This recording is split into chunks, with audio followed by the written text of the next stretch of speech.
A Kenyan parliamentary panel has recommended that the government should scrap some new taxes proposed as part of next year's budget, as hundreds of protesters, angered by the measures, took to the streets in the capital, Nairobi. The tax hikes, including new levies on cars and bread, are the latest efforts by President William Ruto's administration to boost revenue and reduce borrowing, but they have triggered widespread opposition. Last year, the government introduced a housing tax and increased contributions to the National Health Scheme in the moves that also sparked protests. This evening, joining us to talk more about this is Telon Zomo, Programs Officer, Siasa Place, Nairobi, Kenya. Thank you so much, Tele, for joining us on the conversation. Thanks for having me. Now, to quite a number of economists, the William Ruto administration is all about taxes and hikes.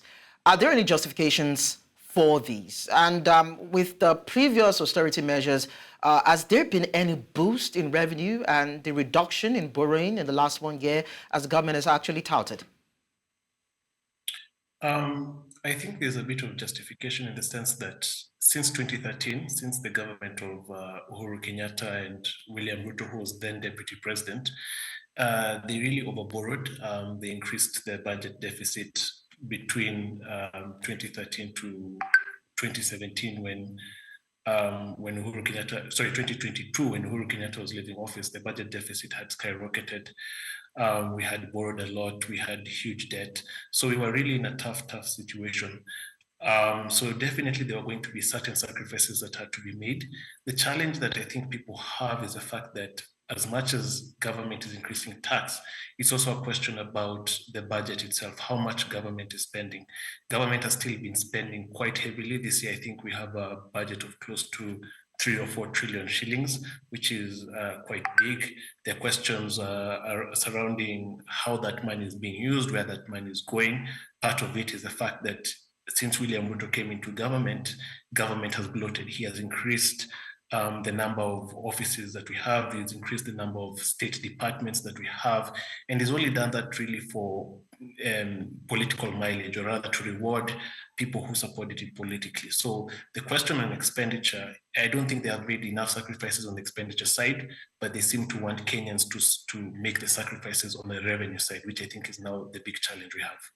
So basically, you would say that William Ruto has actually failed or is derailing from his promises, because when he came into power, he said that he was going to deal with the issue around corruption, government expenditure, try as much as possible to reduce that, even as he tries to improve the fiscal position of the country. So does that mean that he actually lied to the people with what he promised while coming into power and what is actually playing out now?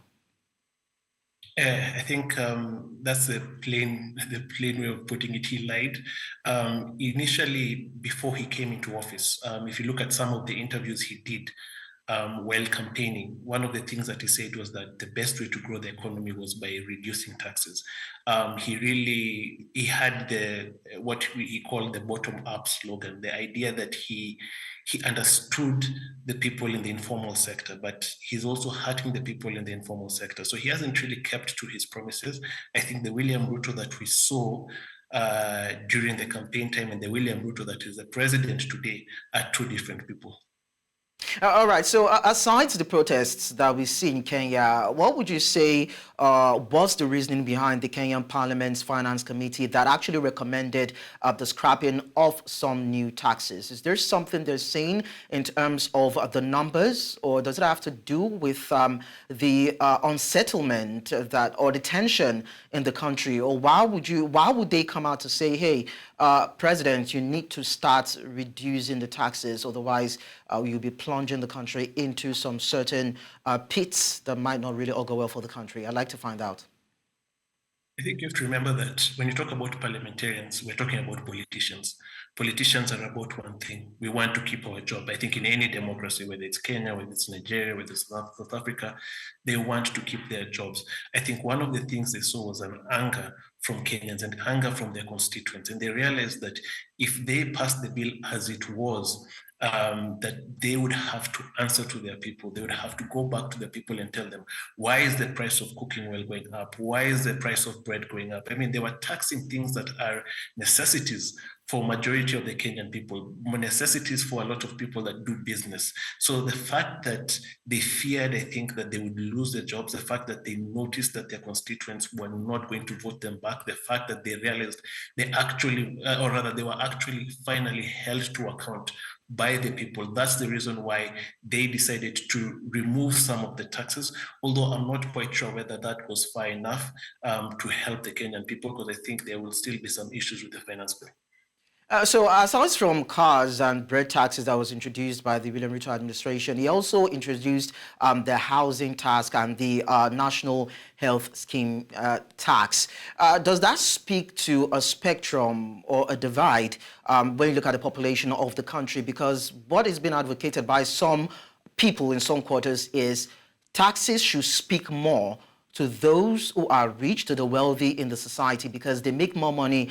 And even if they have to pay those taxes, whether it's multiple or it's single, they wouldn't feel it that much because they're making more money. But then when you begin to tax cars, bread, staple foods for the common man, then you're actually picking at the piece of the ordinary citizen in the country. So there is skew in the taxes that has been brought on board by this administration. I think that, first of all, I think if you're talking about the people who are probably the most taxed, I think that would first and foremost have to actually be the middle class, because one of the things that you mentioned, actually the housing tax, you mentioned the change from NHIF to the social healthcare insurance fund. Those ones are targeting the salaried people, the salaried people. But I think one of the things that is very critical, and one of the things that I worry about, is that in this country we tend to want to divide the population. We want to say there's the middle class, we want to say there's the people who are working in the informal sector. We want to divide the people, but this is a country that really depends on each other. The people who are working in the informal sector, the people who have their small businesses, depend on the same middle class who are their customers. So if you tax the middle class more, they have less to spend on some of these businesses that the informal sector has. I think the challenge here is not one on revenue collection. I think the biggest challenge we have is really on the expenditure side, the fact that we're still spending more, the fact that we still have a lot of money still being stolen. I think considering the reports that we've been seeing, we see that around 600 billion shillings, Kenya shillings, is usually lost in a year, and that can actually fund healthcare in itself. So the issue is not really the taxes or who is being taxed, because if you go down that route, you'll actually find that the middle class is being taxed a lot, and even the people, maybe even top 1%, also being taxed a lot. But it's, I think, more of an expenditure issue.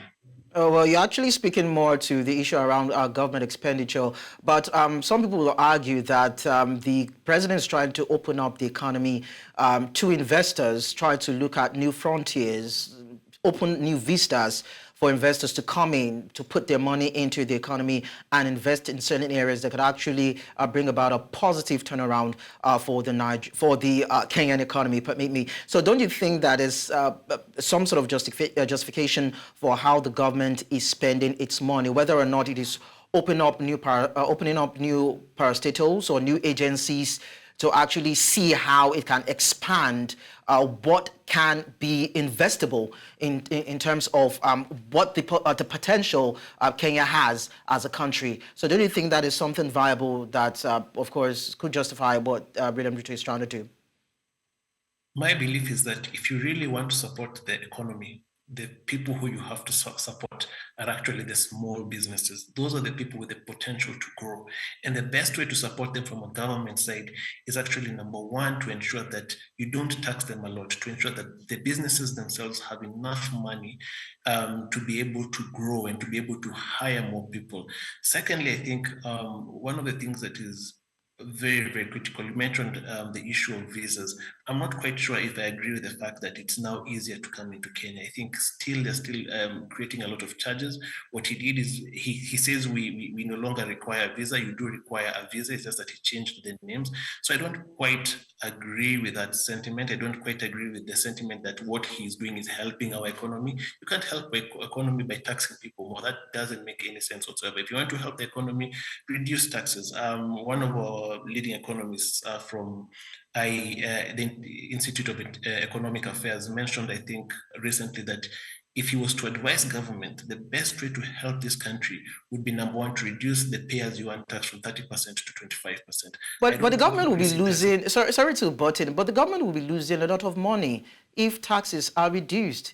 Because, of course, you will still expect this same government to give tax waivers to companies. You wanted to reduce taxes, and now you are equally saying that the debt level is rising. There is no balance in here, and you have an economy that is struggling to keep up in terms of how it runs its system.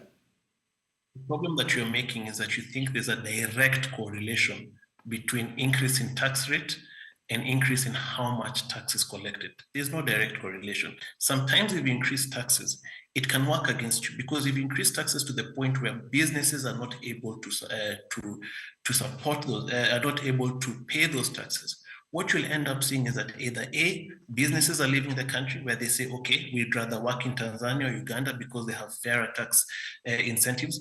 B, when it comes to small businesses, you'll find that some will say we can no longer afford to pay these taxes. Look at some of the things they taxed. I was talking about the issue of cooking oil. Think about all the businesses right now in Kenya. How many restaurants, how many small restaurants that we have that depend that cooking oil is such a necessity for them, the fact that they're selling food to people.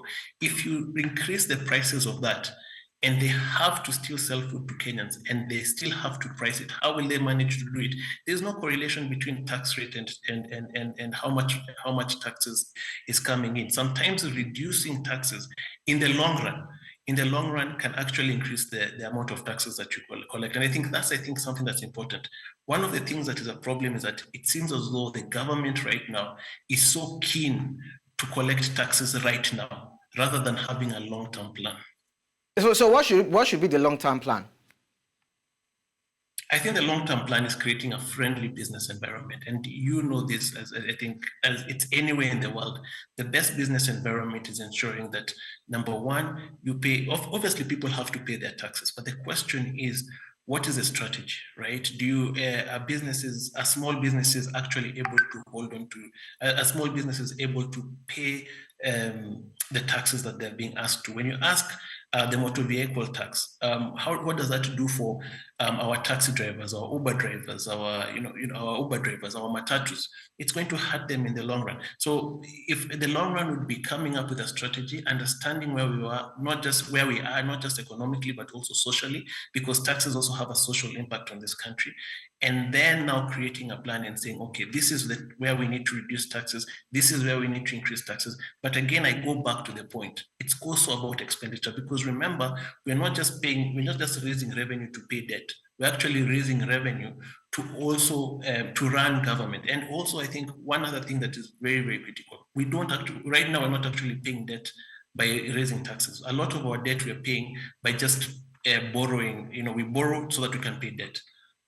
Okay, so before I let you go, Etel, I'd like to put it this way. So would you say that the William Ruto administration is faulty in the area of financial mismanagement or corruption? Yeah, it's definitely faulty. I mean, that I think is a fact. We saw recently, we had the fertilizer scandal. No one has been held to account. The cabinet secretary in charge was taken to parliament. There was a motion, but obviously because majority of the members of parliament are working with William Ruto, the motion was dismissed. I don't think anyone so far has been held to account. I cannot remember somebody who has been arrested for any form of corruption. Money is still being lost. So he's definitely faulty in as far as trying to deal with corruption. I don't think he's done anything whatsoever to deal with corruption in this country. All right. Finally, Tele, now you've talked about the fact that the government needs to prune down its expenses. You've talked about support for local businesses. Of course, if we do that, you know that will not be enough for the government to actually have more fiscal space. Are there other areas you feel the government should also be looking at aside what you've mentioned? Because the bottom line is to raise revenue and to reduce borrowing. So are there other signs that you think the government should also be considering? You have to understand the solution, you have to understand the problem. So where was the initial problem? And this is why I kept on mentioning expenditure, because the initial problem, and this started in 2013 when Uhuru Kenyatta and William Ruto came into office, is that we spent more, or we were living well beyond our means, right? We were living well beyond our means. So we have to bring that back. I think the other thing that we can do is to ensure that, number one, corruption is dealt with. And corruption is not just directly stealing money. One big problem that we have, and it's actually not a problem, we've actually normalized it in Kenya, is the fact that we have normalized the fact that we hike, or rather projects in Kenya hiked. So if you're building, Strathmore University professor mentioned the other day that the government is spending the same amount of money to renovate the deputy president's house as Strathmore University spent to build 3 different buildings. So we have normalized this idea that if a project should be worth 1 billion, in Kenya we're going to do it for 5 billion. That's something that also needs to change. And now we see police officers actually using excessive force to stop the protests. And of course, we see the detainment of journalists covering them. About 201 people, according to what we know, have been arrested. It seems as though this administration seems to be going too far. Is that how you see it too?